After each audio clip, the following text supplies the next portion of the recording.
टोहाना में मुझे पहले भी आना था और मैं यहाँ पहले भी कई साल पहले पुलिस कप्तान रह चुका हूँ, तब मैंने यहाँ पेट्रोलिंग भी कर रखी है। बट आज आने का प्रयोजन ये था कि नशे के खिलाफ एक अभियान हमने चला रखा है पूरे हरियाणा में, और ख़ास करके हिसार रेंज में कि जो प्रभावित ज़िले हैं सिरसा, डबवाली और फ़तेहाबाद, ये हम टारगेट लेके चल रहे थे। हमने समय सीमा निर्धारित कर दी कि अगले 2 से 3 महीने में हम इनको पूरी तरह से नशा मुक्त करें, और उसके लिए हम 3 फ्रंट्स पे काम कर रहे हैं। एक तो एनफोर्समेंट, जो पुलिस का काम है पकड़ने का, दूसरा अवेयरनेस, जो हम जगह जगह जाके स्पोर्ट्स एक्टिविटीज़ करना शुरू की है, यूथ को जोड़ना शुरू किया है, स्कूल कॉलेजेस में जाके हम लेक्चर्स दे रहे हैं, फिल्में दिखा रहे हैं गीतों के माध्यम से। अवेयरनेस एक दूसरा पहलू है। तीसरा सबसे इम्पॉर्टेंट पहलू है कि रिहैबिलिटेशन और ट्रीटमेंट, क्योंकि हमने ये रियलाइज़ किया है कि जब तक नशे की डिमांड है तब तक सप्लाई भी रहेगी, तो हमको डिमांड को कम करना है। और इसके लिए हम जो ट्रीटमेंट दे के हमने 100 ऐसे गांव चिन्हित किए थे जिसमें सबसे ज़्यादा नशा है, और हमारी टीम्स हर ज़िले में है, और हर ज़िले में जाके वो डोर टू डोर सर्वे करके ये देखते हैं कि इस गांव में कितने नशे से पीड़ित लोग हैं, और उनको फिर हम ट्रीटमेंट देते हैं। और हम साथ में ये भी देखते हैं कि इस गांव में कितने लोग बेचने वालों की सूची सामने आती है गांव की तरफ से और हमारे सूत्रों की तरफ से, और उन सब के खिलाफ भी हम कार्रवाई करते हैं। तो जो गांव या जो मोहल्ला जहाँ पे ना कोई नशा करता है और ना कोई बेचता है, उसको हम ड्रग फ्री घोषित करते हैं। तो अभी तक हमने करीब 50-60 ऐसे गांव है और कम से कम 8-10 मोहल्ले जिनको ड्रग फ्री घोषित किया, और हमारा टारगेट 100 गाँव का था जो इस मंथ के अंत तक ही हम उसको क्रॉस कर जाएंगे। कई मोहल्ले हमने चिन्हित किए, बट टारगेट अल्टीमेटली हमारा ये था कि हम अगले 2 से 3 महीनों में फतेहाबाद, डबवाली और सिरसा को, इसकी जो जड़ें हैं वो पूरी तरह से उखाड़ के हम फेंकें।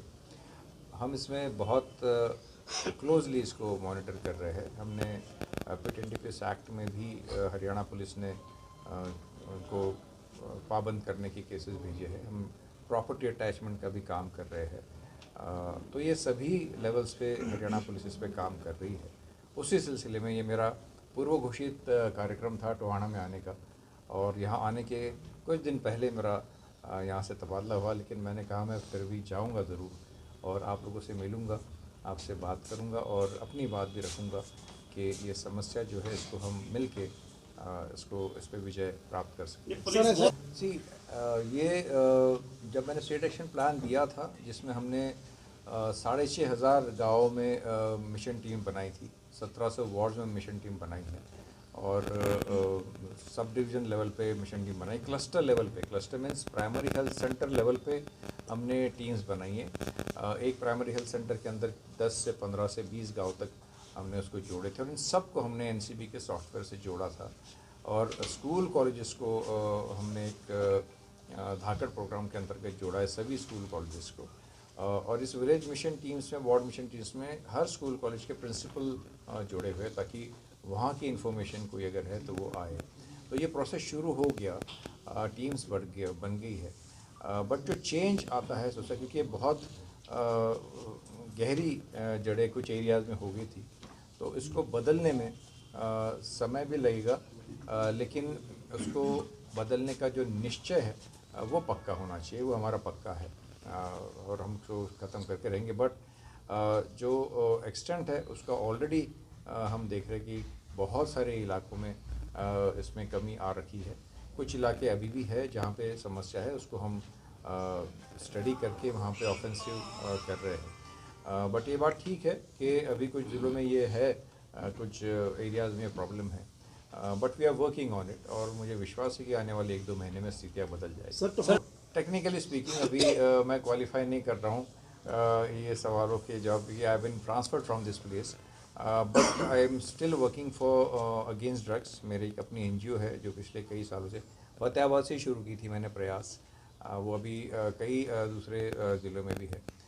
यहाँ की जो इन्फॉर्मेशन है, अगर वो शेयर पुलिस के साथ करो तो मुझे लगता है कि उस पर हम जल्दी विजय प्राप्त कर सकें। वैसे हमारी एक प्रहरी स्कीम शुरू की है हमने, जिसमें हर गांव में और हर वार्ड में हमने एक प्रहरी, पुलिस प्रहरी को छोड़ा है, जो सूचनाएं एकत्र कर रहा है और उनके ज़रिए हमारे पास अभी डिटेल्ड इंफॉर्मेशन CID के अलावा, प्रहरी के अलावा अपने सोर्सेज से भी हर एरिया की आ चुकी है. We have a list of people who are working, who are selling this, and we have a list of people जो विक्टिम्स है. तो उस पर हम अभी मेजर तरीके से काम करेंगे. सर तो वहाँ नशा बिकना बंद नहीं हो रहा. 88, 140, 11,000, 90 और जो मैंने जो नंबर दिए और 91 पास हुआ. कोई मोहल्ला में जैसे कहा ना कि पुलिस हर जगह नहीं हो सकती, और अगर कहीं पुलिस का ध्यान नहीं जा रहा है तो ध्यान में लाने के लिए तो नंबर्स दिए. आप मुझे सीधा बताएं मोहल्ले के बारे में या पुलिस कप्तान को बताएं तो मुझे लगता है कि हम उस पूरे मोहल्ले को, हमने कई मोहल्ले ऐसे हैं हरियाणा के और ख़ासकर हिसार रेंज के जिनको हमने टारगेट करके उसको ड्रग फ्री किया है. जो नंबर्स दिए ना उसमें आइडेंटिटी का कोई इशू नहीं है. It is a computerise thing जिसमें वॉइस मैसेज आपका आता है या व्हाट्सअप आता है. भी उसकी मैं आपके माध्यम से बताना चाहूँगा लोगों को कि अगर आप इन्फॉर्मेशन देते हैं तो वो कहीं पर भी बाहर नहीं आती, वो सीधा हमारे पास आती है. और हम आपको गारंटी देते हैं कि हर इन्फॉर्मेशन पे पुलिस की टीम काम करती है, रेंज की टीम अलग से काम करती है. लोकल पुलिस अगर कहीं आपको लगता है कि उनको कॉन्फिडेंस नहीं है किसी वजह से भी, तो रेंज को आप इन्फॉर्मेशन दे सकते हैं, नारकोटिक्स कंट्रोल ब्यूरो को आप इन्फॉर्मेशन दे सकते हैं. कार्रवाई हम पक्की करेंगे उस पर. सर बॉर्डर एरिया को कवर करने के लिए एक अलग से, जैसे हमारी समस्या थी पंजाब के साथ में, इसलिए डबवाली को अलग से ज़िला बनाया है और उसमें अभी हम उसको स्ट्रेंथन कर रहे हैं. वहाँ एक पुलिस कप्तान बैठने लगे हैं और ख़ास करके इसलिए कि हम बॉर्डर एरिया पे थोड़ी रोक लगाए. बल्कि अभी हमने पिछले दिनों में हमने ड्रोन से भी सारी उसको एरिया को देखा है कि कहाँ कहाँ से रास्ते बनते हैं, कहाँ कहाँ से आते हैं. तो एक निरंतर प्रक्रिया है जो अचानक ही कोई जादू की छड़ी चलने वाली नहीं है.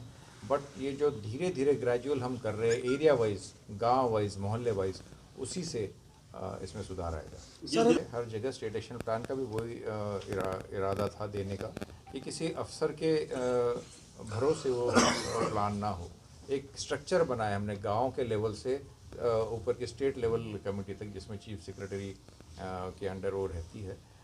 ये स्ट्रक्चर बना रहे और अफसर आते जाते भी रहे तो ये काम चलता रहे. हमारा धाकड़ प्रोग्राम स्कूल कॉलेजेस में चल रहा है और प्रयास ऐप जो हमने दिया है उसके ज़रिए हम जितने नशे करने वाले लोग हैं उनकी डिटेल्स उस पर हम संग्रहित कर रहे हैं. हमने एक केमिस्ट भाई भी मेरे यहाँ पे थे, कोई उनके जो सबसे तकलीफ़ आज होती है माँ बाप को कि दवाइयों के दुकानों से वहाँ से मिल जाती है, वो सबसे बड़ी समस्या है. उसके लिए हमने एक ऐप बनाया है, साथी ऐप, जिसके थ्रू सारी खरीद फरोख्त अभी हरियाणा में अभी उसका टेस्ट रन हो गया है सोनीपत में और अभी सभी जगह सभी ज़िलों में लागू होगा. उसके बाद कोई भी प्रतिबंधित दवाई बिना पर्ची के आप बेच नहीं सकते हैं. वो हमारे सारे केमिस्ट भाइयों को कॉन्फिडेंस में लिया गया है, उनको बताया भी गया है कि हमारी सामूहिक जिम्मेदारी कि हम थोड़े से अपने फ़ायदे के लिए वो दवाइयाँ ना बेचें. उसमें एक और पहलू है कि जो दवाइयाँ लिस्ट में है उसके अलावा ये ढूंढ लेते हैं, जैसे यहाँ टेपेंडाडोल ढूंढ ली है, सिग्नेचर ढूंढ ली, ऐसी दवाइयाँ जो लिस्ट में नहीं है. तो उनके ऊपर भी हम काम कर रहे हैं कि ये जल्दी से लिस्ट हो जाए. उसके अलावा हमने DC साहब से ऑर्डर करवा के कई जगह पर उसमें उनको बैन किया है उनका बेचना. So this is a continuous process. तो मेडिसिन की दवाइयों पे हम फोकस कर रहे हैं. अभी हमने हाल ही में माननीय DGP साहब आए थे, उन्होंने भी केमिस्ट एसोसिएशन से बात की है और उन्होंने हमको वादा किया, सिरसा डब्बाली ने वादा किया कि हम ये बेचने नहीं देंगे. तो यहाँ की एक मीटिंग मेरी ड्यू थी, यहाँ के हमारे केमिस्ट भाई भी ये बताते कि हम बिना पर्ची के वो दवाइयाँ जो प्रतिबंधित है वो तो देंगे नहीं, लेकिन वो जानते हैं कि ये कौन से दवाइयाँ यहाँ ले रहे हैं जो प्रतिबंधित नहीं है लेकिन जो नशे के लिए इस्तेमाल हो रही है. तो एक टूटा फूटा लड़का आ रहा है, शक्ल से आप देख पा रहे हो कि वो नशा कर रहा है, तो उसको सीरीज ना दे, उसको दवाई ना दे. ये सामाजिक जिम्मेदारी अगर हमारे केमिस्ट भाई भी समझे और ड्रग कंट्रोल डिपार्टमेंट से भी हमने बात करी है तो कोई ज़्यादा मुश्किल काम नहीं है, हम इसको काबू कर लेंगे. ड्रग्स को खत्म करने के लिए अब आपका तबादला हो चुका है सर, सिरसा और पंजाब. मैं तो प्रयास फाउंडेशन चलाता हूँ और मैं पहले भी अवेयरनेस के प्रोग्राम करता रहा हूँ और जहाँ जहाँ मेरी ज़रूरत होगी वहाँ मैं ज़रूर खड़ा मिलूँगा। मुझे सर, जब भी आपने जो इस प्रकार के कार्य करती है, क्या उनका भी सहयोग लिया जाएगा? बिल्कुल बिल्कुल, हमने अभी हिसार में 90 सामाजिक संस्थाओं को इकट्ठा किया था जो अलग अलग फील्ड्स में काम करते, क्योंकि ये लड़ाई, जैसे मैंने कहा ना कि हमारे हिंदुस्तान की लड़ाई है, हमारे अपने एरिया की लड़ाई है जो हमको लड़नी पड़ेगी। तो सामाजिक संस्थाएं, मैं तो उनसे यही अपील करता हूँ सभी से कि आप 10-10 लोगों का नशा छुड़वा दो, ज़्यादा नहीं। एक संस्था अगर 100 संस्थाएं और 10 को छुड़ाओगे तो हमारे 1000 बंदे उसमें से बाहर रहते, उतनी हमारी डिमांड कम हो जाती है। देखो, सबसे पहला स्टेप है कि ये जानना कि ये समस्या कितनी है और क्या है। तो इसलिए इस तरह के जो अवेयरनेस प्रोग्राम होते हैं वो बहुत ज़रूरी है। बाकी सामाजिक संस्थाएं भी ये ऑर्गेनाइज कर रही है।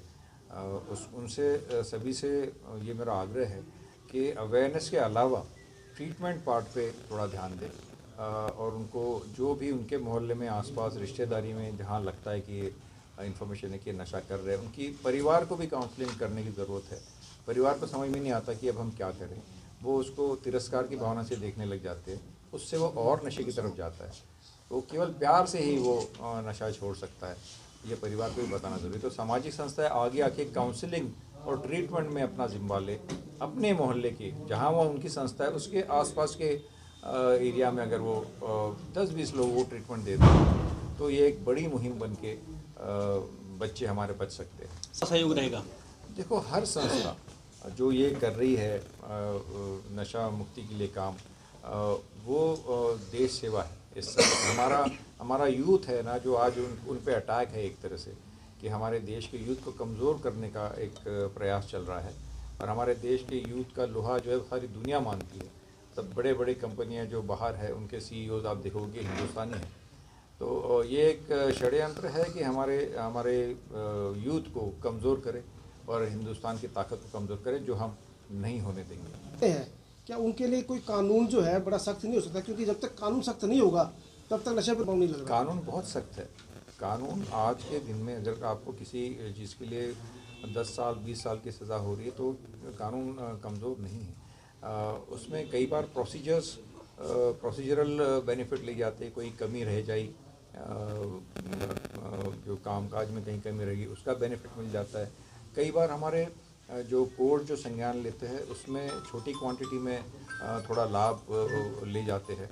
तो इसमें भी अभी भी मंथन चल रहा है कि इसमें लीगल फ्रेमवर्क में हम कुछ और सुधार कर सकते हैं, कि ये भी मंथन अभी। टोहाना वासियों को नमस्कार है, बहुत बहुत आप सबका धन्यवाद है कि यहाँ बुलाया, नशे पे ये अवेयरनेस कार्यक्रम आयोजित किया। यहाँ की जो समस्या है, कोई मुझे बता रहा था कि यहाँ भी काफ़ी वो इशू है।